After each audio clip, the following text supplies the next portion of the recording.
O Observatório da Alimentação Escolar lançou nesta semana o dossiê Diversidades e Desigualdades na Alimentação Escolar 2023-2024. O documento traça um panorama sobre o PNAE, Programa Nacional de Alimentação Escolar. Acompanhe na reportagem de Helder Ferrari. Considerado um dos programas mais relevantes para a garantia do direito humano à alimentação e à nutrição alimentar, o PNAE atende cerca de 41 milhões de estudantes. O repasse anual de 4 bilhões de reais aos 27 estados e 5.570 municípios brasileiros é complementado com o orçamento dos estados e municípios.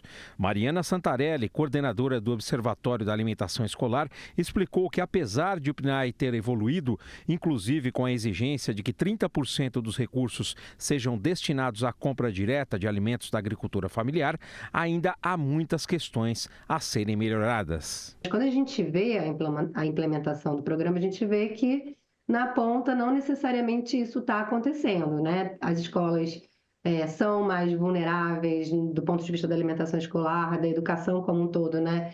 Nas periferias dos grandes centros urbanos, na área rural, sobretudo junto às escolas indígenas e quilombolas, a gente vê uma precariedade enorme. Então, a ideia é a gente olhar para como é que está acontecendo com esse olhar em especial realmente para a questão da diversidade, como é que a gente de fato valoriza essa diversidade que está tão demarcada, né, nas diretrizes, né, de valorização cultural, da alimentação local e tal.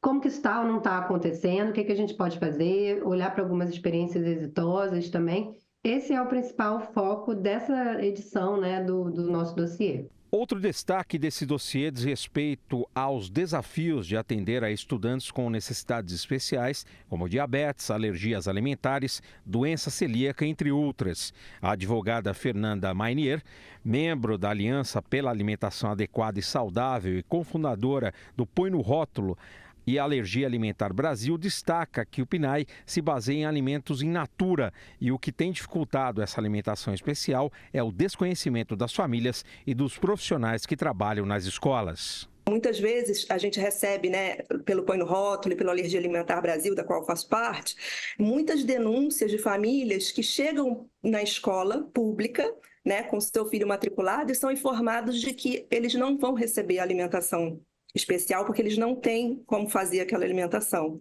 E essas famílias, não sabendo que é um direito, elas tentam outros caminhos, né, para poder ou levar de casa, ou muitas vezes aquela criança vai passar o período escolar todo sem se alimentar. O dossiê aponta outro ponto que ainda precisa ser melhorado: a alimentação escolar indígena, quilombola e de povos e comunidades tradicionais. A gente ainda não tem essa atenção dada, até porque existe um racismo muito institucional muito forte, marcado, né, no nosso país. A gente não tem como negar, a gente tem um trabalho de muito tempo já junto aos povos Guarani e Kaiowá, por exemplo, lá no Mato Grosso do Sul, e a gente vê, de fato, um enorme segregacionismo, né? Muitas vezes o gestor público nem vai na aldeia, mal sabe o que está acontecendo na aldeia, os indígenas, por sua vez, não vêm à sede do município porque tem situações de violência que aconteceram, né, entre fazendeiros e indígenas. Então precisa ter essa vontade política e essa presença, né, nas escolas indígenas e quilombolas e de comunidades tradicionais. E se eu, como Estado, eu não ofereço uma alimentação adequada, e aí estou falando de uma maneira geral, né, tanto para a população em geral e especialmente para essas pessoas que precisam de uma alimentação especial, isso vai estar depois me causando um custo maior, né? Porque essas pessoas vão estar ocupando leitos hospitalares, né? No caso das doenças crônicas como diabetes, hipertensão, né? Doenças cardiovasculares, elas vão estar se aposentando mais cedo, né? Enfim, você tem uma série de prejuízos a curto, médio e longo prazo que o próprio Estado vai arcar, né?